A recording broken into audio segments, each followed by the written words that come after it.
বিহারের মডেলে বাংলায় ভোটার তালিকা যাচাই, বাদ যেতে পারে বহু নাম। Hi everyone, welcome back to my channel অঞ্জনার ব্যঞ্জনা। বন্ধুরা, তোমাদের সকলকে আমার এই ছোট্ট ইউটিউব চ্যানেলে স্বাগত জানাই। বিহারের পর এবার পশ্চিমবঙ্গ ভোটার তালিকা সংশোধনের পথে হাঁটতে চলেছে। নির্বাচন কমিশন সূত্রে জানা গিয়েছে যে রাজ্যে বিশেষ নিবিড় সমীক্ষা অর্থাৎ স্পেশাল ইন্টেন্সিভ রিভিশন শুরু করার পরিকল্পনা গ্রহণ করা হয়েছে এবং সেই অনুযায়ী প্রস্তুতিও শুরু হয়ে গিয়েছে। এই সমীক্ষা আগস্ট মাস থেকে শুরু হতে পারে বলে ইঙ্গিত পাওয়া গেলেও পুরো বিষয়টি সুপ্রিম কোর্টের একটি মামলার উপর নির্ভরশীল।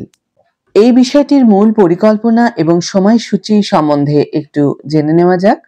নির্বাচন কমিশনের একটি সূত্র অনুযায়ী বিহারের ভোটার তালিকা সংশোধন সংক্রান্ত একটি মামলার শুনানি শীর্ষ আদালতে অনুষ্ঠিত হবে। সেই শুনানির রায়ের উপর ভিত্তি করেই পশ্চিমবঙ্গে চূড়ান্ত সিদ্ধান্ত নেওয়া হবে। যদি শীর্ষ আদালত এই প্রক্রিয়ায় কোনো স্থগিতাদেশ না দেয়, তবে অগস্ট মাসের প্রথম সপ্তাহ থেকে রাজ্যে ভোটার তালিকা সংশোধনের কাজ শুরু হয়ে যেতে পারে। রাজ্যের মুখ্য নির্বাচনী আধিকারিকের দফতরও চাইছে দ্রুত এই প্রক্রিয়া শুরু করতে, কারণ সেপ্টেম্বরের শেষ সপ্তাহ থেকে পুজো শুরু হয়ে যাবে। তাই তার আগেই সমীক্ষার কাজ শেষ করা জরুরি। না হলে এই প্রক্রিয়া পুজোর পর অর্থাৎ নভেম্বর বা ডিসেম্বরে শুরু করতে হতে পারে। আধিকারিকদের মতে সমস্ত প্রস্তুতি সম্পন্ন এবং শুধুমাত্র বিজ্ঞপ্তি জারির অপেক্ষা। এখন প্রশ্ন হলো, কেন এই সংশোধন গুরুত্বপূর্ণ? বিহারের ভোটার তালিকা থেকে প্রায় 52 লক্ষ নাম বাদ যাওয়ার খবরে জাতীয় রাজনীতিতে আলোড়ন সৃষ্টি হয়েছে।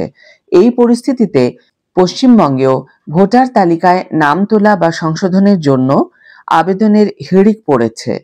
গত এক সপ্তাহে প্রায় ৭৫,০০০ আবেদন জমা পড়েছে। বিশেষত রাজ্যের সীমান্তবর্তী এলাকাগুলিতে এই হার সবচেয়ে বেশি। এই সংশোধনের মূল উদ্দেশ্য হল: ১. সঠিক ও নির্ভুল ভোটার তালিকা তৈরি, মৃত বা স্থানান্তরিত ভোটারদের নাম তালিকা থেকে বাদ দেওয়া। ২.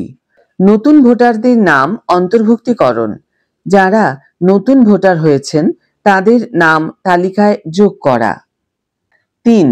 তথ্য সংশোধন, ভোটারদের নাম, ঠিকানা বা অন্যান্য তথ্যে কোনো ভুল থাকলে তা সংশোধন করা। এখন সাধারণ মানুষের জন্য তাহলে কি করণীয়?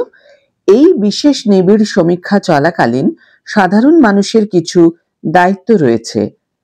নিজের নাম ভোটার তালিকায় সঠিকভাবে নথিভুক্ত আছে কিনা তা নিশ্চিত করতে কিছু পদক্ষেপ গ্রহণ করতে হবে।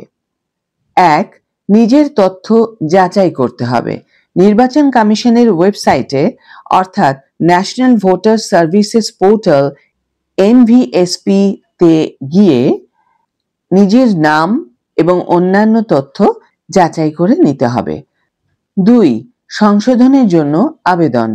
যদি নিজের কোনো তথ্যে কোনো ভুল থাকে, তবে উপযুক্ত ফর্ম পূরণ করে অনলাইনে বা নিজের এলাকার বুথ লেভেল অফিসার অর্থাৎ BLOর কাছে জমা দিতে হবে। ৩. নতুন নাম তোলার আবেদন। যদি কারো বয়স 18 বছর বা তার বেশি হয় এবং ভোটার তালিকায় নাম না থাকে, তাহলে ফর্ম 6 পূরণ করে নাম তোলার জন্য আবেদন করতে হবে। ৪. সজাগ থাকতে হবে। নির্বাচন কমিশনের পক্ষ থেকে জারি করা বিজ্ঞপ্তি ও ঘোষণার দিকে নজর রাখতে হবে। নিজের এলাকার BLOর সঙ্গে প্রয়োজনে যোগাযোগ করতে হবে। এই উদ্যোগ একটি স্বচ্ছ ও গণতান্ত্রিক নির্বাচন প্রক্রিয়ার জন্য অত্যন্ত জরুরি। তাই একজন সচেতন নাগরিক হিসাবে এই প্রক্রিয়ায় অংশগ্রহণ করা আমাদের সকলেরই কর্তব্য। আজকের ভিডিও এখানেই শেষ করছি বন্ধুরা। ভিডিওটি যদি কার্যকর বলে মনে হয়ে থাকে তাহলে অবশ্যই একটা ছোট্ট করে লাইক দিও, শেয়ার করো বন্ধুদের সাথে, কমেন্ট করে জানিও তোমাদের মতামত।